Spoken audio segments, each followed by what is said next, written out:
Dr. Kemi Lawrence, Part 2, September 27th, 2024. In the last video, I spoke about Ioma Neji, the daughter of the chairman of ABC Transport, and her friend Meta, who is messing with a lot of Nigerian accounts. She's freezing accounts into numbers. In other words, your account can't grow. She's removing followers from Nigerian accounts, especially public figures. She's taking down pages. She's taking down posts. She's working hard on a lot of evil, and Ioma is just one of them. The second thing I want to talk to is about Mr. Femi Falana, as I spoke in the first video. Mr. Falana needs to drop the case against VDM. Nigeria is on the verge of fire. Mr. Femi Falana, drop the case against VDM. Nigeria is on the verge of fire.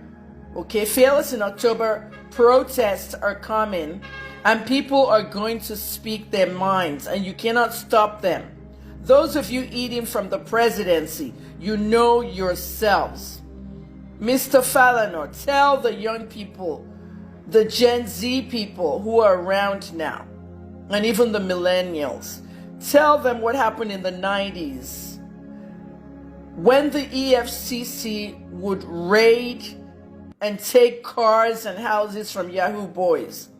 They still do it. Cars and houses are the main things that the Yahoo boys had when they were raided. Mr. Falana, we criticize the EFCC of selling the cars to the parastatals. Let me make that in simple English for people watching. Anytime the EFCC seizes cars, those cars are evidence of how you're going to prosecute the people you seize them from. Because some of those cars were purchased with the money they made, and some of those cars were Tokumbo cars that were literally brought to Nigeria after scamming someone online. I did the story about the car theft ring in Canada in 2007. When these cars come in, Mr. Magu, former chairman of EFCC, was actually selling these cars to the other ministries. That's the parastatals. You seize a car from a Yahoo boy, you are now selling it to another government agency to be using it as official cars.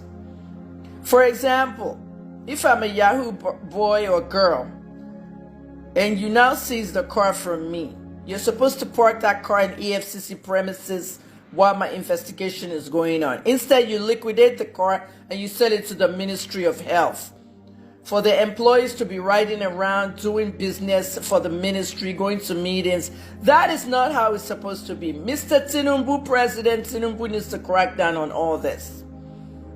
This was what Mr. Magu was doing, and that's one of the reasons they removed him. Even during Bawa administration, the same thing was going on.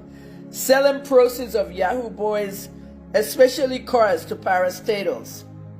Now let's go back to Femi Falana. Mr. Falana, when Nuhu Ribadu of the NSA was the chairman of the EFCC during the 90s, the spokesman for the EFCC is someone I know very well and a friend.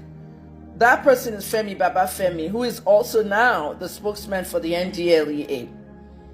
And Femi did an excellent job, especially during the Atiku Halliburton time, as the spokesperson for the Economic Financial Crimes Commission. Mr. Falana, why don't you tell the young Gen Z that in those days when Ribadu was heading the EFCC, the houses they seized from politicians and the cars they seized from many politicians were purchased by you? Yeah, Mr. Falana, you bought houses that were seized and you brought cars that were seized. Did you buy them during an auction? No. Did you pay the EFCC to acquire those houses? Yes. So that you can resell them. Yes or no? Yes. You bought stolen goods or proceeds of stolen goods and you resold them, Mr. Falana, and you call yourself a human rights lawyer. You see, there are journalists out here who know your background, and one of them is Kemi KEMI Lawrence, formerly KEMI lawyer. And the whole thing that the youth has to know is that journalism is a rough draft of history. History shapes the past and the future. The evils you have done, Mr. Falana, in the past cannot be overlooked because you're part of the rotten system. You jump into every human rights case or any case where someone's been arrested by the president or by the totalitarian regimes, and you act as if you want to help them when you're actually eating with the enemy on the side. So I feel young people, especially Gen Z, need to know your background. You were buying the cars and the houses seized in EFCC raids, and you were doing business with them. You have a long history with the EFCC. Mr. Falana, did you collect 10 million on behalf of Bobrisky to make the charges go away? The money laundering charges. That's what's at hand now, not putting KEMI in front to sue VDM. Did you or did you not collect that money? Even if it was 1 million, did you collect any money to help Bobrisky get charges dropped? We need to know that. Secondly, Nigerian celebrities. I'm going to out you. I already don't like many of you. When I was doing journalism in Nigeria, before I retired after my 3 decades, I used to solicit donations and ask people to donate to my work. If everybody donated 1,000 naira to my work, I'll probably have millions and millions now to even open my own media house. But that didn't happen because you don't like the truth. But you went and donated a reported 70 million to Bobrisky while he was in prison. VDM detected that information. Now listen to that information. Celebrities donated 70 million to Bobrisky in prison. Who are these celebrities? When VDM exposed that, that was the tip of the iceberg. Fisaya Shoyamba did an investigation to find out that 3 weeks after he went to prison, he was moved out. What I detected from this 70 million donation to Bobrisky in prison is, why did they donate that money to him in the prison? Did they donate that money to crowdfund his bribes? 15 million for the EFCC, 10 million for Falana, 3 million for VIP section of the prison. Where is this coming from? And Bobrisky is still lying. Who are the celebrities that gave Bobrisky money in the prison? I need to know every one of them. If you know who they are, into my DM on Instagram or my email, kemiolunlawyer444@gmail.com. I need to know the celebrities. I don't want rubbish information. Okay, I don't want to tarnish or defame anybody. I don't do that nonsense. I want to know exactly where all that money came from, because we're not talking about this. We're talking about Falana.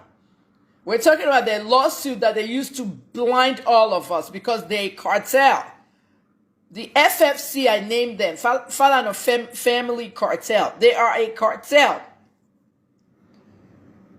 A mother, a father, a daughter, a son, harassing Nigerians because the truth wants to come out. Mr. Falana, you have been buying stolen goods for a long time and selling houses and selling cars that you brought from the EFCC, destroying people's lives. When has the EFCC had a real trial for young people? Or you think I'm stupid? I was in Port Harcourt prison with many EFCC inmates. And when we went to court and they went on that stand, all these cases had no credibility. The only ones that really got convicted were the oil thieves, the young boys who will go to the oil thing and steal oil. And they're stealing that oil for politicians. They get caught, they have to go to EFCC court. The federal court that I went to for my case in the Biomi's case, I saw a lot of them on the stands.